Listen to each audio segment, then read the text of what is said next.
Hello students, welcome back. We just went through section 1, bivariate data, and there we went through some types of bivariate data, and among them, the only thing that matters to us here in this chapter is the bivariate data associated to two quantitative variables which will give rise to scatter plots. Keep that in your mind, and let's go to section 2, linear correlation. Here we have some motivating examples which came from NOAA weather data. I got all those data and processed and pictured myself. Here you're looking at the scatter plot given by the monthly averages of daily high temperatures of Dallas and those of New York from 1914 to 2020. So monthly averages. So each dot here represents a month. In this particular month, right here, and top right hand side, right here, where my mouse is, we have about 105,80, which means in Dallas, monthly average was about 105, but in New York, only about 80. How about this one here? In Dallas, about 75, in New York, 40, or actually even less than that, about 38, something like that.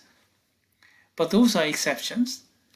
Most of the dots, overwhelming majority of those dots, are densely populated, densely packed around a certain line, the line of best fit or the regression line. Remember this term, regression line. Now let's go to the next example, Dallas and Los Angeles. This time, the dots are a little bit less densely packed. Very, very densely packed, a little bit less, but still you can clearly see a linear pattern forming. Even without this line, you see all these dots are forming kind of a sausage shape. Yeah, this one, a little bit longer sausage. Okay, maybe this one is wiener and this one is Polish.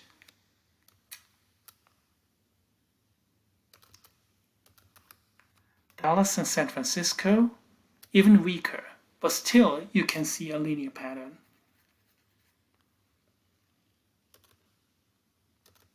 Dallas and Honolulu this time,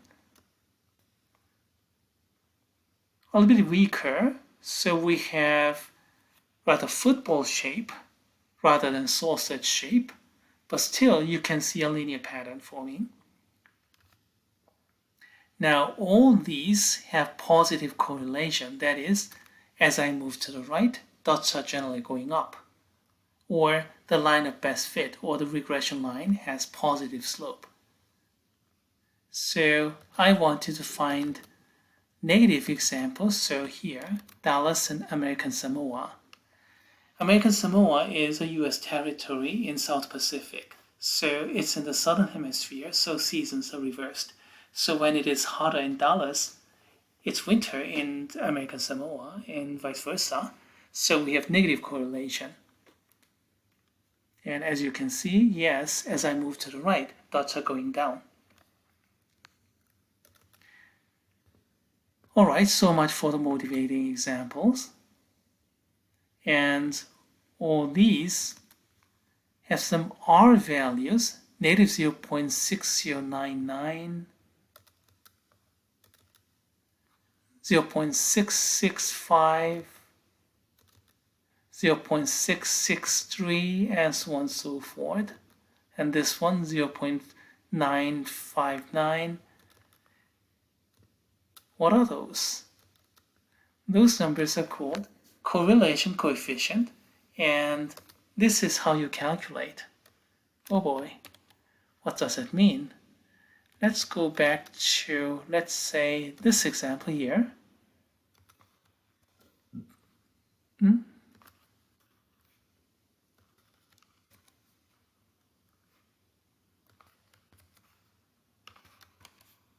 Okay. All right. So xi, yi, this comes from individual dots. Individual dot. X bar, Y bar, those are average points, and this right here. Do you see this big red point? Yeah, right here. So xi minus x bar is going to be positive if I go to the right. Now, if I move to the right, dots are generally up there, so yi minus y bar is also positive. You see, this is x bar comma y bar. Oh, there you go. X bar is 76.44. Y bar is 62.14, approximately speaking. Those are the averages, Dallas mean and New York mean, right here. So as I move to the right, so if this is positive, that too is positive, generally. Of course, there are some exceptions. Kind of like these. But those are rare. Generally, when this is positive, that too is positive. So product is positive. What if this is negative? That means I have to go to the left. And there, yi minus y bar, that too is negative because going down like this. Are there some exceptions? Yeah, these kind of points are exceptions. I went to the left but went up. But those are rare. Usually we have negative times negative, so this quantity is overwhelmingly positive, and then I'm adding all those up. So there are some exceptions, but generally positive, and then divided by these positive numbers, so R will be positive.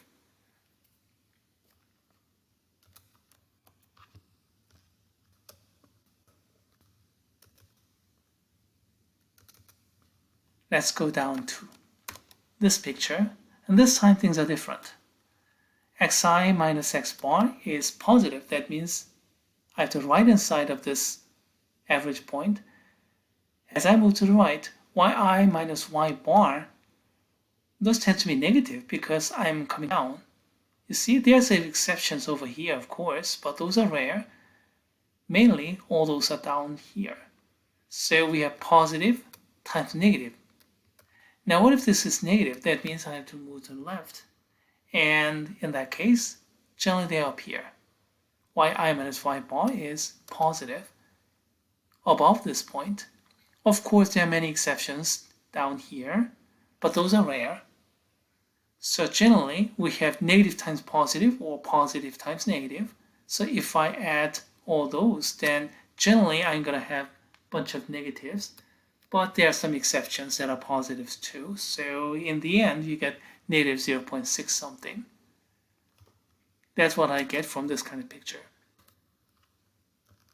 Moreover, this R value satisfies, this is computational formula, but this kind of computation method is rather useless.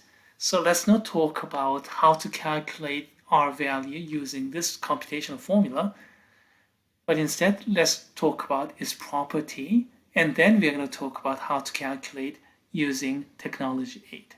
So here's a formula here, but don't even think about using this. Go to the next topic. What is the property? It turns out that this correlation coefficient is always between -1 and +1. When R is greater than 1, greater than 0, we have positive correlation. Yeah, we went through that before. And moreover, R is precisely equal to 1, then we have perfectly positive correlation, which means all those dots are completely, perfectly aligned along a certain line, which is going up, positive slope. Now, what if R is negative? Then we have negative correlation. But in the extreme case, R equals to -1, that means perfect correlation going down. All those dots are lined up on a certain line, and the line is going down. Now, what if R is equal to 0? In that case, no linear correlation. And precisely equal to 0, then no linear correlation at all. But that does not mean there's no correlation at all. You see, there can be some nonlinear correlation, like, parabolic or something weird. As far as the linear correlation, yeah, I don't see anything if R is 0 or close to 0. So there goes the properties of correlation coefficient. And let me go back to this motivating example again. Yeah, R value is pretty close to 1, the maximum value. And not coincidentally, we have very densely packed, very strong positive correlation here. Now, we have a little bit less R value, a little bit smaller R value, so a little bit weaker comparatively speaking. But compared with this one, not as weak, you see. For Los Angeles, 0.789, that's stronger than this. We have 0.66 something this time, and not coincidentally, more spread. More spread. Tightly packed. So whether R value is close to 1 or -1 or close to 0, that governs whether they are tightly packed or scattered around. Alright, so much for the properties of correlation coefficient.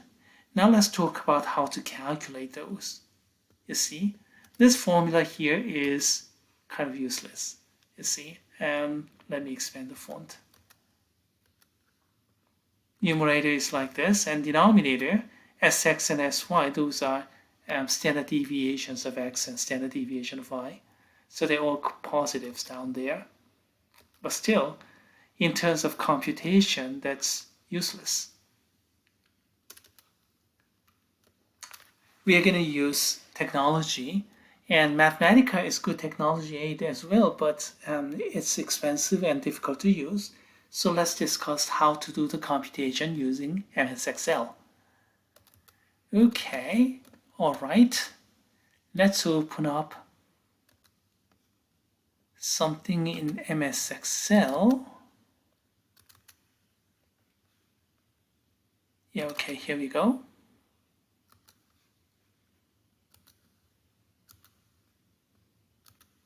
Okay, here we go. We have another class here, and not the same class. This time I have 20 students, not 18. And then forget about these, at least for the time being. Instead, let's focus upon these. Exam 1 score and exam 2 score. And this is X, that's Y. So exam 1 is X, exam 2 is Y. All right, what's the average for X? X bar, well, let's calculate. Add them all up and divide by 20. Okay, I can do that, but that's too much computation. So let's use MS Excel, assuming you typed everything in. Let's go to the sigma and then get this drop-down menu, and here's the average. But the default is like this, so let me use my mouse to select the data set up to here. All right, click enter, and that's it. I got my X bar. Okay, Y bar, so that is mean for the midterm exam. Oh, excuse me, this is midterm, and that's for final. All right. Select a cell and drop down, get to the average. Now let's select the data set. Here to down there. Or you can actually type in C2 colon C21. You can do it like that here too. Anyway, got X bar, Y bar. All right, quick review. We went through this already in week 1. Now how about the standard deviation? Sx. Standard deviation for this. So all right, select a cell and then go to standard deviation. I don't see anything, so more functions. And then most recently used, I already have standard deviation, but let's pretend you don't see it, you don't have it. Let's go to statistical. Everything that is important is here in statistical. And go to standard deviation is in S, so way down there. standard deviation dot S is a sample standard deviation. Don't use this. This is population standard deviation. We never use it. Sample standard deviation, and then you have to select the data set. You can either type in or use your mouse. B2 to B21, okay, alright. That's my standard deviation for X. Now how about standard deviation for Y? Do the same thing, more function, and then go to statistical and standard deviation dot S. So you have sample standard deviation, and then you can select, or this time let me demonstrate directly typing in C2 to C21. So you can separate with colon. So C2 from this one to 21, alright? Alright, next, correlation. Correlation between X and Y, alright? Let's go there, select the cell, let's go there, drop down, and let's look for correlation. More function. Go to statistical because everything that is important is in statistical. After all, this is a stat class. And here's my correlation. Now I have to select two arrays because correlation is for bivariate data. So I need one for X and one for Y. So one for X is here. And don't just click enter. I need the second array. And that's for Y. Oh, excuse me. No. That. And then I have to click and then move the cursor to array 2. And then go ahead. So there goes my correlation. Let's practice again. Correlation Y comma X. This time let me do Y first. So that, more functions, statistical, I go to correlation. And then this time Y first. Alright, go to array 2 and then let's select X. Not coincidentally at all, we get the same thing. Of course, X comma Y, Y comma X. What's the difference? Let's go to the computational formula for correlation coefficient.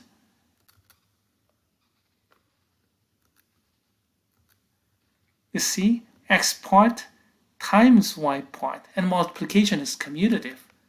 So it doesn't matter which way I calculate, X first times Y or the other way around. Again here, Sx, Sy, multiplication is commutative. So it doesn't matter if I do X first and Y later, or the other way around, Y first and X later. The same thing either way.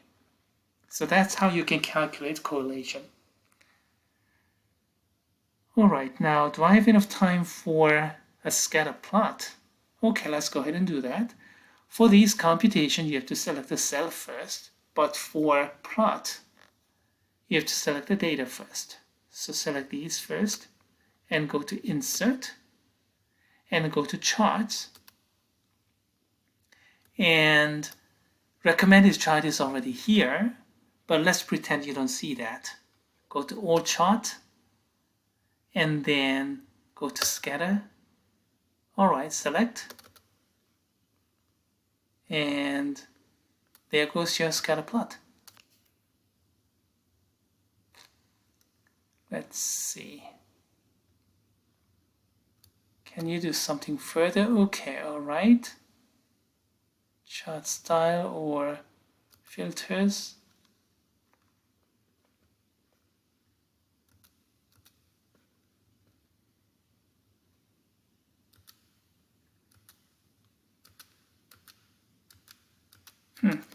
I guess I can't do anything here. Somehow it froze.